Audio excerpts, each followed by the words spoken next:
Em 1983, com apenas 21 anos, entrou em campo no Japão para disputar o Mundial Intercontinental pelo Grêmio. O jogo estava empatado. A prorrogação chegou. E ele pegou a bola, avançou e chutou para o fundo das redes. O gol que deu ao Grêmio o título mais importante da história do clube. Com o dinheiro do bônus que recebeu naquele dia, comprou uma casa para cada um dos seus 11 irmãos. Esse era Renato Gaúcho, o jogador que nascia para ser maior do que qualquer time. Essa é a história de Renato Portaluppi, o rei do Rio, o herói do Grêmio, o craque que a seleção brasileira nunca soube usar direito. Renato Gaúcho nasceu em Guaporé, no interior do Rio Grande do Sul. Cresceu numa família humilde com 11 irmãos e encontrou no futebol a saída para uma vida diferente. Começou no Esportivo, clube da sua cidade, e logo chamou a atenção do Grêmio.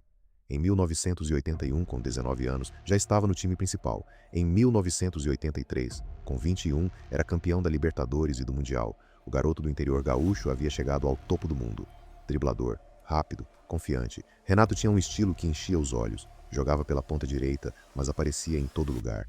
Era o tipo de jogador que a torcida amava porque ele jogava com alegria, com atrevimento, com a certeza de quem sabe que pode fazer o impossível. E fazia. Em 1987, deixou o Grêmio e foi para o Flamengo, o clube que sempre sonhou em defender.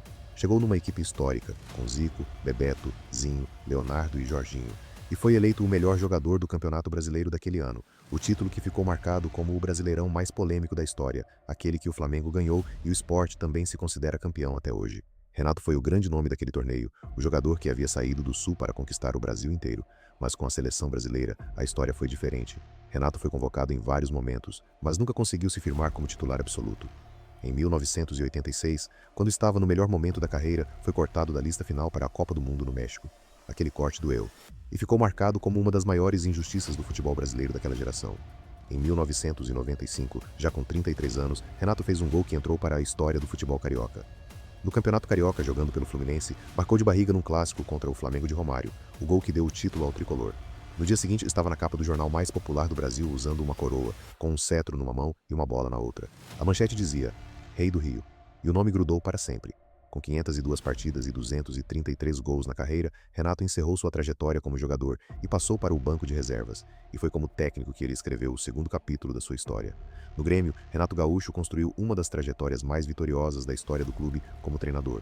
Copa do Brasil em 2016. Copa Libertadores em 2017, tornando-se o único homem na história a conquistar a Libertadores pelo Grêmio como jogador e como técnico. Recopa Sul-Americana em 2018, 4 títulos gaúchos. O técnico com mais vitórias na história da Libertadores, com 50 triunfos na competição. No Flamengo, como técnico, chegou perto, fez o melhor início de trabalho da história do clube, 89,6% de aproveitamento nos primeiros 16 jogos, mas foi eliminado na final da Libertadores de 2021 pelo Palmeiras e demitido no dia seguinte. Renato Gaúcho e o Flamengo, uma história de amor e de dor que nunca se resolveu completamente. Polêmico dentro e fora de campo, Renato sempre teve opiniões fortes e uma personalidade que dividia, mas uma coisa ninguém pode tirar dele: em campo era especial. E no banco de reservas construiu um legado que poucos técnicos brasileiros vão alcançar. O garoto humilde de Guaporé, que comprou 11 casas para 11 irmãos. O jovem de 21 anos que marcou o gol do Mundial no Japão. O rei do Rio que marcou de barriga e foi capa de jornal. O técnico que ganhou a Libertadores pelo Grêmio 2 vezes, uma com a camisa e outra no banco. Me conta nos comentários. Para você, Renato Gaúcho foi maior como jogador ou como técnico? Deixa o like e se inscreve no canal. Todo dia tem um novo bastidor do futebol que você nunca imaginou. Até o próximo.